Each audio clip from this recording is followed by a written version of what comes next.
Hello বন্ধুরা, কেমন আছো? আশা করি ভালোই আছো। দেখো এখন বাজে তোমার 4টার কাছাকাছি হয়ে গেছে। তো এখন আমি আমার হেল্পার দুজন মিলে খেতে বসেছি। এখন খেতে বসেছি, 4টা বাজে, 4টার সময় খেতে বসেছি। তো কিছু বন্ধুদের জন্য এই ভিডিওটা বানানো। দেখো, তোমরা ভাবো বাইরে আছে মানে খুব ভালোই আছে, খুব ভালো টাকা ইনকাম করে, এটাই ভাবো। তোমরাও একদিন বাইরে আসো, বুঝলে বুঝতে পারবে এই যে ভালো টাকা যে ইনকাম করে তার পিছনের কাহিনীটা কি।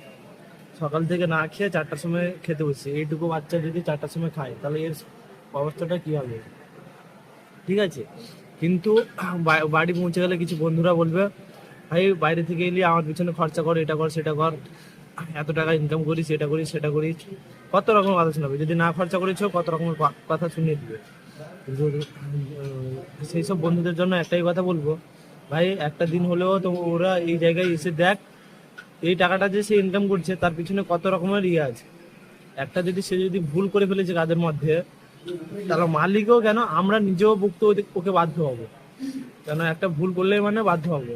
কাস্টমার সামনে তোমার এটা তো মেনে নেবে না, তোমরা এটা করবে সেটা করবে, তো সেটাতেও ইয়ে করবে। একটা যদি অসুবিধার মধ্যে এসে থাকে, তাহলে সেই অসুবিধাটা না দেখিয়ে তার কাজটা আগে তাকে করতেই হবে। কাজে এসছে মানে কাজটা তাকে প্রপারলি হবে করে তাকে দিতেই হবে সবার সামনে, না হলে 10 রকমের কথা শোনাবে। তোমাদেরকে এই কথাই বলবো, যারা এইসব বন্ধুদের ধরো বাড়ি থেকে বাইরে গেলে তোমরা বলো বন্ধু এটা কর সেটা কর, তোরা একদিন বাইরে আয়, ভাই তোরাও দেখ কষ্টটা কতটুকু, তখন বুঝবি।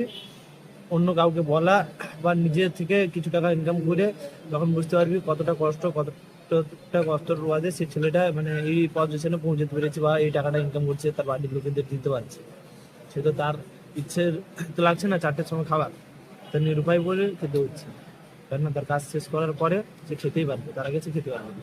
না সে কেন, আমি নিজেও আমার এক্ষুনি কাজ চললো, আমি এক্ষুনি খেতে বসছি, সেও এক্ষুনি খেতে বসছে। কারণ বাজে কটা 4টার সময়, এটা বাড়িতে হলে সে 4টার সময় খেত, 2টা না বাজলে বাড়িতে খাবার লেগেই যেত। তো এইটুকুই বলার ছিল। এবার দেখো তোমরা